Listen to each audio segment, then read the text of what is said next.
ಬ್ರೇಕ್ನ ನಂತರ ಮತ್ತೆ ಸ್ವಾಗತ. ಕದನ ಕಣವಾದ ಚನ್ನಪಟ್ಟಣ ಬೈ ಎಲೆಕ್ಷನ್ ಇದಕ್ಕೆ ಸಂಬಂಧಪಟ್ಟಂತ ಅಪ್ಡೇಟ್ಸ್ ಬರ್ತಾ ಇದೆ, ನೋಡ್ಕೊಂಡು ಬರೋಣ.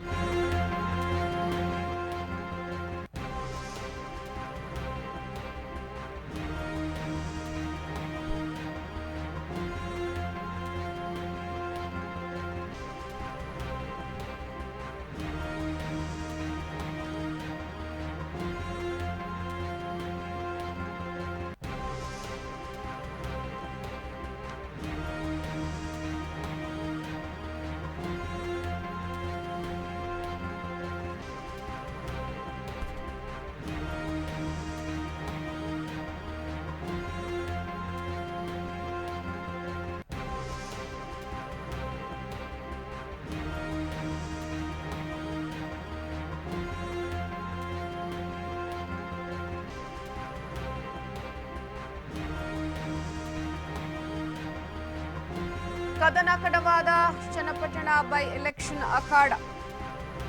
ಉಪಚುನಾವಣೆ ಘೋಷಣೆಗೂ ಮುನ್ನವೇ ಭರ್ಜರಿ ರಂಗನ್ನ ಪಡೆದಿದೆ.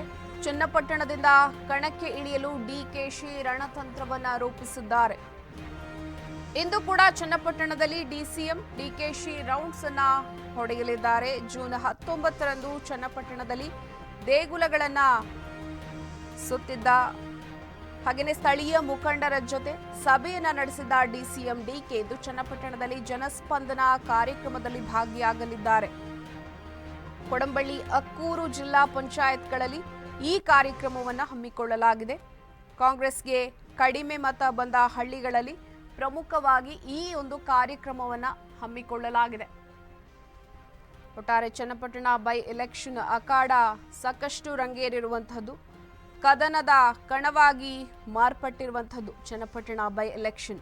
ಉಪಚುನಾವಣೆ ಘೋಷಣೆಗೂ ಮುನ್ನವೇ ಸಾಕಷ್ಟು ರಂಗನ್ನ ಪಡೆದುಕೊಂಡಿದೆ ಅನ್ನುವಂಥದ್ದು. ಚನ್ನಪಟ್ಟಣದಿಂದ ಕಣಕ್ಕೆ ಇಳಿಯೋದಿಕ್ಕೆ ಡಿಕೆಶಿ ಹಲವು ರಣತಂತ್ರಗಳನ್ನ ರೂಪಿಸಿರುವಂತಹ ಸಾಧ್ಯತೆ ಕೂಡ ಬಹಳ ದಟ್ಟವಾಗಿ ಕಂಡು ಬರ್ತಾ ಇದೆ. ಇಂದು ಕೂಡ ಚನ್ನಪಟ್ಟಣದಲ್ಲಿ ಡಿಸಿಎಂ ಡಿಕೆಶಿ ರೌಂಡ್ಸ್ ಅನ್ನ ಹೊಡೆಯಲಿದ್ದಾರೆ.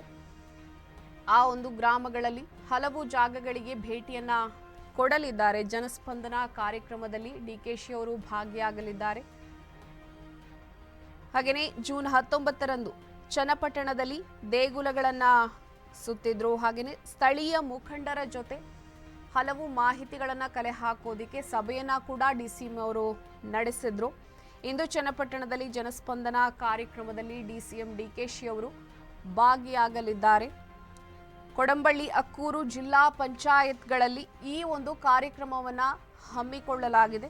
ಕಾಂಗ್ರೆಸ್ಗೆ ಕಡಿಮೆ ಮತ ಬಂದ ಹಳ್ಳಿಗಳಲ್ಲಿ ಪ್ರಮುಖವಾಗಿ ಈ ಒಂದು ಕಾರ್ಯಕ್ರಮವನ್ನು ಏರ್ಪಡಿಸಲಾಗಿದೆ.